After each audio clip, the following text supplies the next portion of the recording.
Саляму алейкум ва рахматуллахи ва баракатуху. Ночь Ми'радж является великой ночью. В ту ночь, когда была ниспослана большая милость и благо от Всевышнего Аллаха Та'аля. Пророк Мухаммад, алейхиссалату вассалям, в одном из изречений говорит, что в ночь Ми'радж нам было дано 3 блага, 3 подарка. Первый подарок – это пятикратная молитва. Этот подарок настолько дорогой, ценный, что пророк Мухаммад, алейхиссалату вассалям, получил его напрямую от Всевышнего Аллаха Та'аля. Второе благо – это последние 2 аята суры Бакара.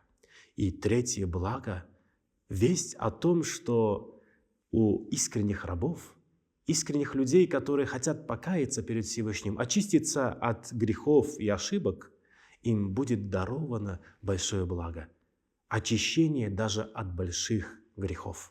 В эту ночь, ночь Ми'радж, желательно сделать много благих дел. Читать нафиль, намазы, дополнительные молитвы, читать салаваты. Если не умеете никакие молитвы читать, то хотя бы произнесите 100 раз слова «Астагфируллах», 100 раз «Ля иляха илляллах Мухаммад Расулуллах» и 100 раз «Аллахумма салли аля Мухаммад». Также описывается, что в эту ночь желательно прочитать 12 ракаатов нафиль намаза и обратиться искренне с покаянием ко Всевышнему Аллаху Та'аля.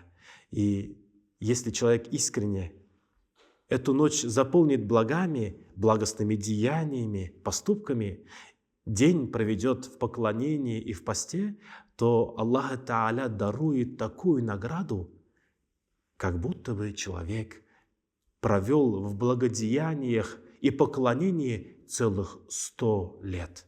Пусть Аллах Та'аля даст нам, каждому из нас, провести эту ночь и этот день в благости, в поклонении и в приближении ко Всевышнему Аллаху Та'аля.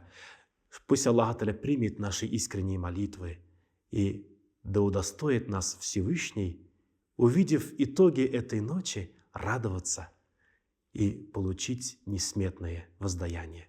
Ассаляму алейкум ва рахматуллахи ва баракатуху.